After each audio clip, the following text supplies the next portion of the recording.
Snowflake Chapter 1, The Night of Kindness. The wind howled outside as Emma Collins wrapped her old wool shawl tighter around her shoulders. The winter had been cruel this year. Her small house on the edge of town barely had enough heat, and the fridge was nearly empty. Still, she was grateful for what she had: a roof, a bed, and the strength to get through another day. As she looked out the frosted window that night, she saw something that made her heart ache. A woman huddled by the sidewalk, wrapped in nothing but a thin jacket, her breath visible in the freezing air. Emma hesitated for a second. She could barely afford to take care of herself, but how could she leave another human to freeze? Grabbing an old blanket, she stepped outside. "Miss, you'll freeze to death out here," Emma called gently. The woman lifted her head. Her face was pale, her eyes wide and scared.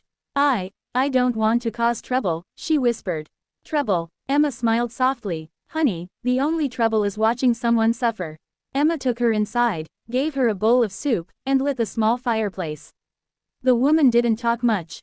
She looked fragile, her hands trembling as she held the spoon. "You can sleep here tonight," Emma said. "The couch isn't fancy, but it's warm." Tears welled in the woman's eyes. "Why are you helping me?" Emma shrugged. "Because once, someone helped me when I had nothing." The woman smiled faintly. "People like you are rare." Emma chuckled. "And people who appreciate it are rarer." That night, Emma gave her only blanket to the woman and slept in her old chair by the fireplace. The woman whispered, "Thank you," before closing her eyes. When morning came, Emma woke up to find the couch empty. The blanket folded neatly. The woman was gone. On the table lay a small note. "Greater than, thank you for saving me. You'll understand soon." Emma thought it was strange. Maybe she was just embarrassed and left early. She sighed, tidied the blanket, and went back to her quiet routine, never imagining what was about to happen next. Gem Chapter 2, The Billionaire's Visit.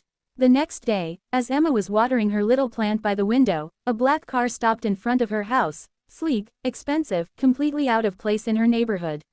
Moments later, a man in a tailored coat stepped out. He looked important, calm, composed, and powerful. Emma opened the door cautiously.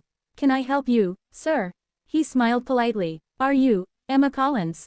"Yes." He extended his hand. "I'm Richard Hayes. My sister stayed here last night." Emma blinked. "Your sister?" "Yes. Her name is Clara Hayes." Emma's heart skipped. The woman she helped, the one with no shoes, trembling in the cold, was the sister of a billionaire. Richard continued softly. "Clara was attacked 2 days ago. She ran away in shock, lost her phone, her bag, everything.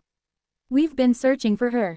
She told me how you helped her, fed her, and gave her shelter, without asking anything."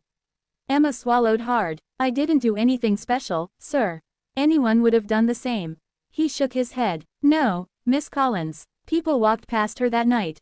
You didn't. You saw her as human, not as a problem." Then, he handed her an envelope. Inside was a check. Emma gasped. "Sir, this must be a mistake." "It's not," Richard said firmly. "Consider it gratitude, and a start to something new.